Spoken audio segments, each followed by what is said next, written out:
तो liquid limit वो कह रहा है कि इतनी सी आपकी उसमें नमी होती है कि जब वो अपने वज़न से ही बहना शुरू कर दे तो इस कंसिस्टेंसी को हम लिक्विड लिमिट कहते हैं। दूसरे नंबर पे है plastic limit, the limit at which soil change from plastic state to semi solid state termed as plastic limit. अब वो कह रहा है कि जब आपका जो आपके पास सॉइल है जो आपने पेस्ट बना के रखा है, जब वो प्लास्टिक स्टेट से सॉलिड सेमी सॉलिड में कन्वर्ट होना शुरू हो जाता है, थोड़ा थोड़ा सख्त होना शुरू हो जाता है, तो आप इसको कहते हैं प्लास्टिक लिमिट। तीसरे नंबर पे आपकी shrinkage limit, the limit at which soil change from semi solid to solid state change in volume.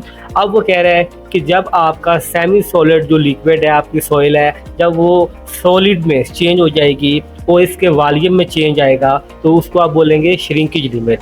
तो नीचे इनके इंडेक्स भी दिए गए हैं जो कि तकरीबन हर पेपर में इन तीनों में से एक को वो पूछ लेता है। सबसे पहले हमारे पास प्लास्टिसिटी इंडेक्स, इसके बारे में अभी हमने क्वेश्चन को सॉल्व किया है। The difference between liquid limit and plastic limit, plasticity index equal to liquid limit minus plastic limit. इसके बाद है हमारे पास liquidity index, liquidity index equal to MC minus PL। MC stand for moisture content. Liquidity index find करने के लिए आपने moisture content में से आपने प्लास्टिक लिमिट को माइनस करना है और इस सारे के सारे को डिवाइड कर देना आपने प्लास्टिसिटी इंडेक्स पे, तो आपके पास आ जाएगी लिक्विडिटी इंडेक्स। इसी तरह हमारे पास आ गया है consistency index equal to liquid limit minus moisture content over plasticity index. अब आपने लिक्विड लिमिट में से मॉइस्चर को माइनस करना है और नीचे आपका सेम रहेगा लिक्विडिटी इंडेक्स में भी और कंसिस्टेंसी इंडेक्स में भी। तो इस फार्मूले में बहुत सी कन्फ्यूजन होती है, तो मैं आपको एक ट्रिक बता देता हूँ। आपने ये देखना है कि जो हमारे पास लिक्विडिटी इंडेक्स है इसको हम रिप्रेजेंट कर रहे हैं IL के साथ। तो जब IL आ जाएगा आपके शुरू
डिफ्लेक्शन नहीं हो सकती, तो डिफ्लेक्शन सपोर्ट पे आके ज़ीरो हो जाती है, तो इसलिए हमारा करेक्ट ऑप्शन है ज़ीरो।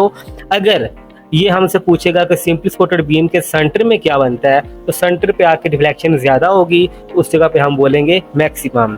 साथ में आपको डायग्राम नज़र आ रही है, उसमें ये किधर ज़ीरो हो रही है किधर मैक्सिमम हो रही है, सारे का सारा लेबल किया हुआ है, आप अच्छी तरह से देख सकते हैं।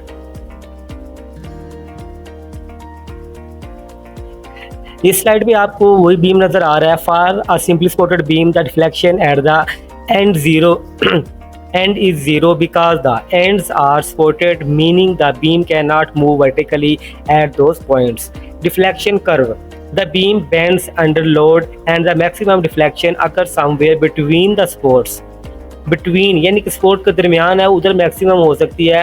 Usually at the mid point if the load is uniformly distributed, the deflection at the end is always zero since the support prevent vertical movement. Question number 7, for a large project the suited organization will be. वो कह रहे हैं कि आपके पास एक बहुत बड़ा project है, उसके लिए आपके पास कौन सी जो ऑर्गेनाइजेशन है वो सुइटेबल है. Line and staff, functional, A and B both. तो आपके पास करेक्ट ऑप्शन है बी, लाइन एंड स्टाफ. नीचे इन तीनों की डेफिनेशन दी गई हैं. Line organization is suitable for small construction projects. Line and staff organization is suitable for large construction projects. तो आपके पास जो स्मॉल प्रोजेक्ट है उनके लिए लाइन होगी, और जो आपके पास लार्ज है उनके लिए लाइन एंड स्टाफ ऑर्गेनाइजेशन. और थर्ड नंबर पे आ जाती है हमारे पास functional organisation, the knowledge of expert in every field available in a case of functional organisation. इसमें ये होता है कि बहुत ज़्यादा फील्ड से तल्लक रखने वाले जो बंदे होते हैं वो सारे के सारे इकट्ठे हो जाते हैं. वो इकट्ठे होके जो मिल के फैसला करते हैं, ऑर्गेनाइजेशन को चलाते हैं, तो इसको कहते हैं फंक्शनल ऑर्गेनाइजेशन.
रिवीजन करवा देता हूँ कि जिन आपकी आर्च जो है वो 2 पॉइंट्स पे खड़ी होती है और जिस जगह से वो शुरू होती है और ख़त्म होती है, इस जगह को हम कहते हैं स्क्यू बैक, जिस जगह पे वो आर्च को सहारा देते हैं।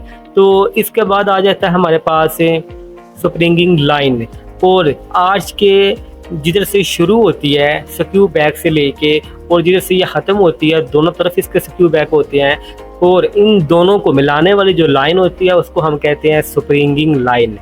अब आपने एक और पॉइंट याद रखना है कि हमारी जो कर्व्स होती है इसका जो हाफ पोर्शन होता है, क्राउन से आप लेफ़्ट ले लें या राइट ले लें, तो आधी आर्च को हम कहते हैं हांच, और जो इसके बिल्कुल सेंटर में इसका वॉशर लगा होता है, पत्थर है, ईंट है, कोई भी मटेरियल हो सकता है, तो उसको हम कहते हैं कि वो सबसे ऊंचा होता है, तो उसको क्राउन भी कहते हैं। इसके बाद आपने इसमें मैं आपको एक पॉइंट बताने लगा हूँ जो आपने हमेशा याद रखना है। ये पेपर में बहुत ज़्यादा घुमा फिरा के ये पूछा जाता है कि 3 चीज़ें हैं, एक इंट्रा टास्क है, एक्स्ट्रा टास्क है और एक सोफिट है।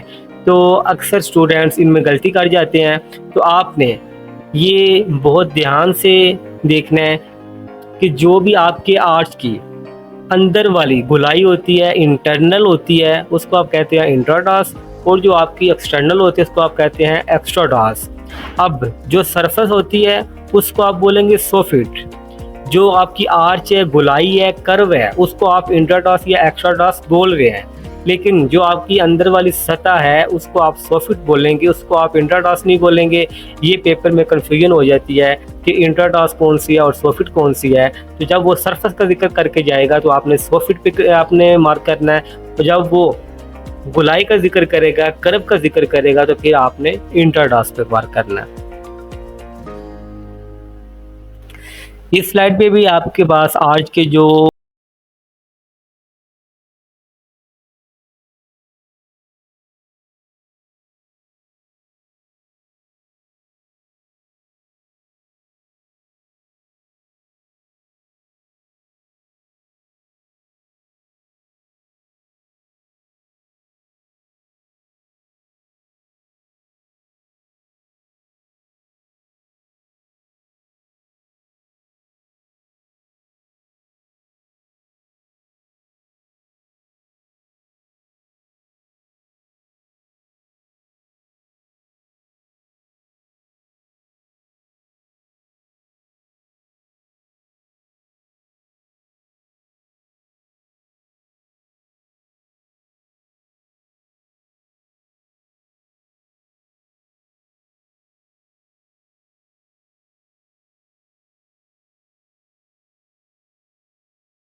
हमारे पास फर्स्ट ऑप्शन है D, bicarbonate. Question number 25, boys indicating cable crossing और अदर ऑब्स्ट्रक्शंस आर कॉल्ड। तो मैं आपको बता देता हूँ कि बॉयज़ क्या होते हैं। ये समंदर में नेविगेशन के लिए इस्तेमाल होते हैं। ये आपके पास निशानदेही के लिए कुछ निशान रखे जाते हैं समंदर में, ये तैरने वाले होते हैं। ये जहाज़ों को ये बताते हैं कि इस जगह पे पानी कम होता है, इस जगह पे पानी ज़्यादा है, इस जगह पे नीचे से केबल्स वगैरह जा रही हैं, तो उस जगह पे जहाज़ नहीं जाते। तो अब वो कह रहे हैं कि जो केबल वगैरह होती हैं इस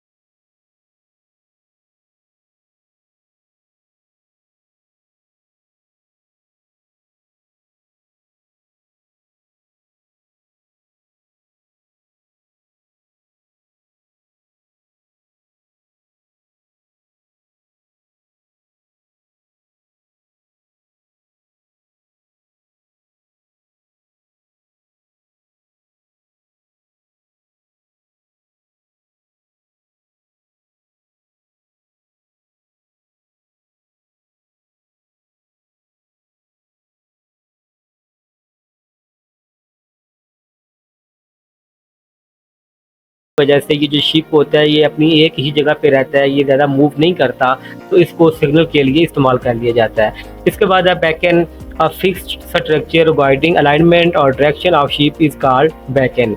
इसके बाद है फोक सिग्नल। फोक सिग्नल बहुत दफ़ा पूछ चुका है।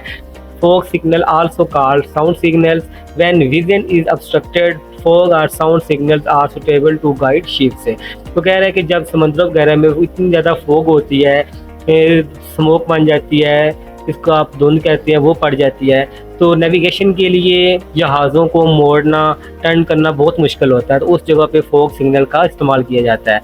इसके बाद lighthouse, a high tower at harbours used as a signal having flashing light on it is called.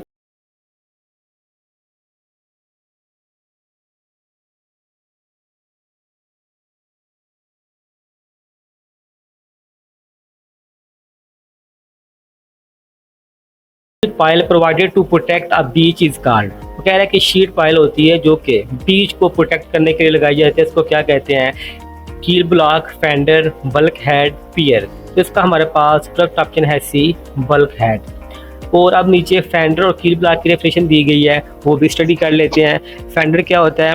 Device is use to dissipate the energy of waves striking ships at the time of berthing और cleat fender. तो आपने ये याद रखना है कि जो fender होता है, आपने देखा होगा कि अक्सर बहरी जहाज़ों के साइडों पे रबड़ के जो टायर होते हैं वो लगे होते हैं। वो इस वजह से कि बहरी जहाज़ की कोई ब्रेक नहीं होती, इसको इंजन को बंद करके रिवर्स कर दिया जाता है, जिसकी वजह से जहाज़ रुकना शुरू हो जाता है।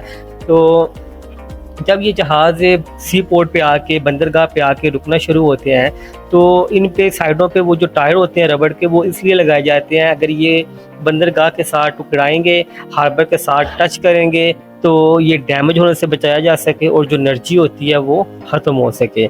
आगे हमारे पास keel block, the block provided on the centre line of the floor of the dry dock to receive the ship are called keel block.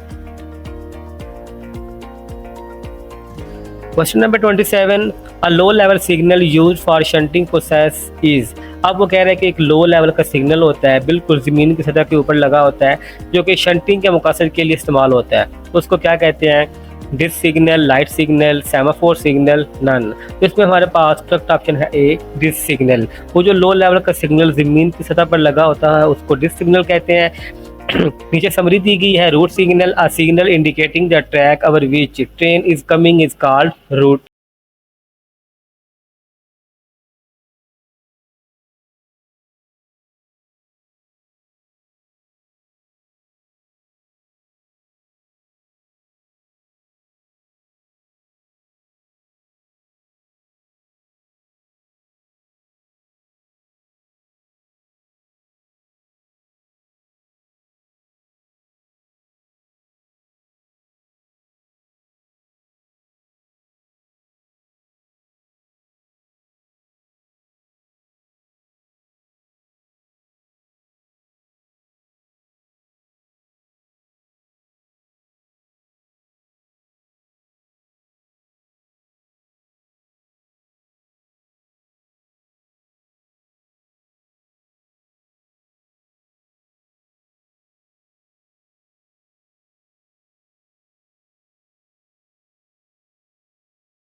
And 40% zinc.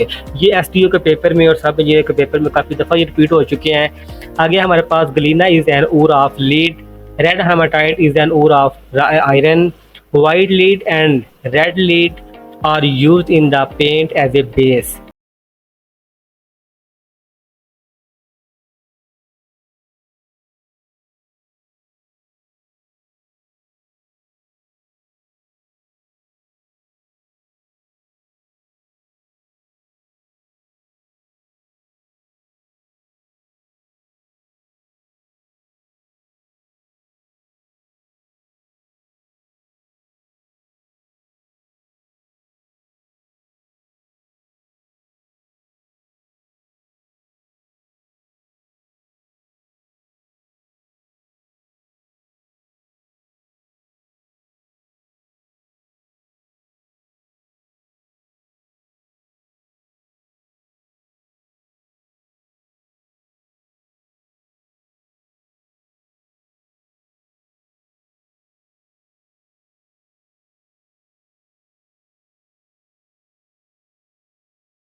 Presenter member होता है, इनको भी आपने डिटेल से पढ़ लेना है। तो हो सकता है कि नेक्स्ट टाइम वो बाकियों में से एग्जाम में पूछ ले, तो ये समरी आपने याद रखनी है। Question number 37, an activity that does not consume any time and material is. तो ऐसी एक्टिविटी जिसमें आपका ना ही टाइम और ना ही मटेरियल वेस्ट होता है, कुछ भी कंजप्शन नहीं होती, तो इसको क्या क्या कहते हैं? Event, actual activity, dummy activity, all. इसमें हमारा करेक्ट ऑप्शन है C, dummy activity. Question number 38, loosening of the wearing surface of a road under traffic और वेदर एक्शन इज कॉल्ड। अब ये कह रहे हैं कि जब आपकी रोड होती है, ख़ास तौर पे जो आपकी कंक्रीट की रोड होती है, ये उसमें फॉल करता है, तो कहते हैं कि उसके जो नीचे से जो उसका मटेरियल होता है वो ख़राब होना शुरू हो जाता है, लूज़ होना शुरू हो जाता है और लूज़ होकर बाहर आना शुरू हो जाता है। तो इसको क्या कहते हैं? Fretting, potholes, ruts, crazing. तो इसमें हमारे पास करेक्ट ऑप्शन है ए, फ्रेटिंग। फ्रेटिंग ही होता है जिससे आपके रोड के नीचे वाला जो मटेरियल होता है वो नरम होके, लूज़ होके बाहर आना शुरू हो जाता है। बाकियों की डिटेल दी गई है, उनको डिस्कस कर लेते हैं। दूसरे नंबर पे आता है पॉट होल्स। पॉट होल्स वो होते हैं जो कि आपके रोड पे गड्ढे बन जाते हैं, खड्डे बन जाते हैं, तो उनको आप पॉट होल्स कहते हैं। तीसरे नंबर पे है रट्स। तो जो रोड पे आपकी लंबाई के रूप है जड़ियाँ बन जाती हैं, उसमें लाइनें आ जाती हैं, उनको कहते हैं रट्स। तीसरे नंबर पे चौथे नंबर पे हमारे पास क्रेजिंग। तो क्रेजिंग वो होता है जो आपकी कंक्रीट और असफाल्ट की रोड में टेम्परेचर की वजह से ब्रीक ब्रीक के धागे नुमा लाइनें आ जाती हैं, तो उनको हम कहते हैं crazing. Question number 39, to perform an initial setting time test water is added to the cement at a rate of. तो वो कह रहा है कि इनिशियल सेटिंग टाइम जो है वो परफॉर्म करने के लिए जो वाटर सीमेंट है, जो आपका सीमेंट है, उसमें आप पानी कितना डालते हैं? 0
होती है उसका डायमीटर कितना होता है 10 mm, 12 mm, 16 mm all of about. तो इसमें हमारे पास करेक्ट ऑप्शन है ए 10 mm। The diameter of a lateral ties should be our 4 और 6 mm। तो कम से कम जो डायमीटर है वो आपका 6 mm होना चाहिए। तो इस क्वेश्चन में हमारे पास 8 mm ऑप्शन होना चाहिए था जो कि नहीं है, तो इसलिए हमने 10 को सिलेक्ट कर लिया क्योंकि ये कम से कम है इसमें। The diameter of a lateral tie shall be not less than 1/4 of the diameter of the largest.